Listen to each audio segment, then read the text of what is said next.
Hi, it's Anthony Iannarino, and you're in my office here at home, and I'm shooting this quick video to talk to you about the Success Magazine article I wrote about whether or not you should respond to an RFP.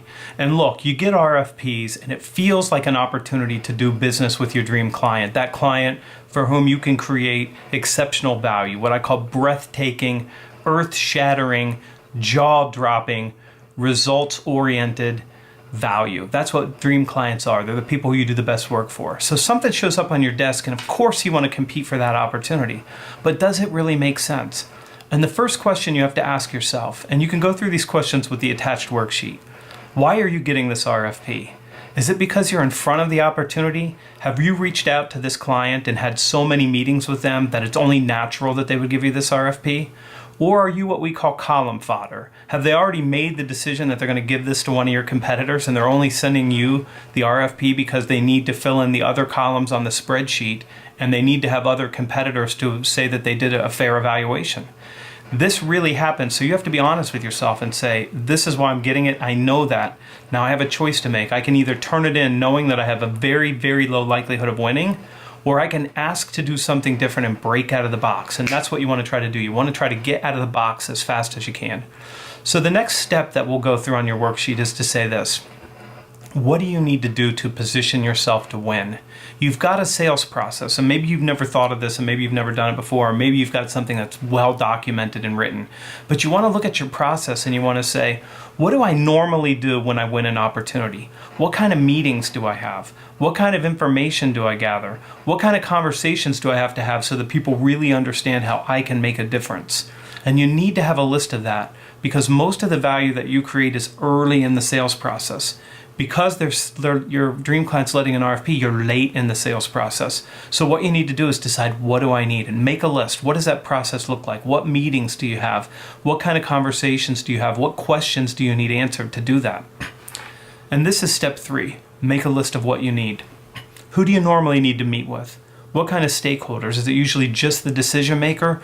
Or do you need to work with their team, the decision influencers, the people that are going to be using your solution? If that's what you need to win, you need to ask for that. And I hinted towards that in the article. In fact, I think I told you one story in the article about how I did just that and told the person asking me to complete the RFP that without that meeting, I wasn't going to be able to complete the RFP. They gave it to me, and ultimately I had the opportunity to win.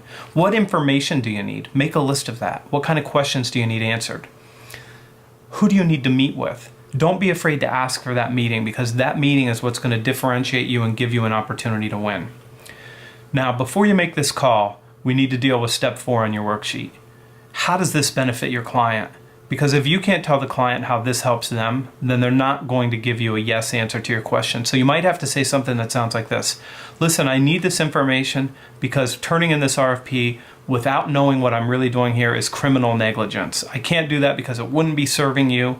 We wouldn't be able to dial in the right solution. Ultimately, you might say something looks great, but it might not fit exactly because we didn't do the work. I need to do that so I can serve you.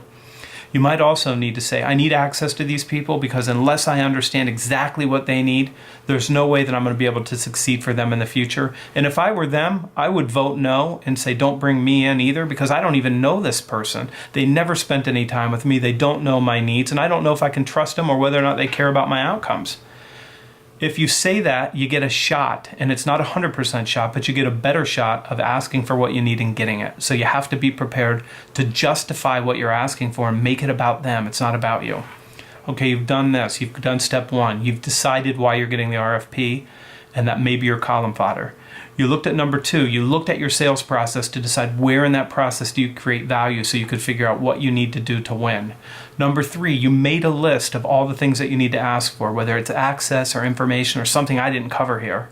Number 4, you justified this for your client. You wrote down some language so that you could talk to them about why they should give you this. And then number 5, this is where it all happens. You got to pick up the phone and you got to make that call. Now listen, you're not always going to win. Sometimes people are still going to say no, but you can push back and you can keep asking. And if you do get invited to have a conversation about the RFP, you can go right back to this prior conversation and lean on it and say, listen, before we come in and present, I still have to have these conversations. I still need this information or we'll never get this as good as it can be.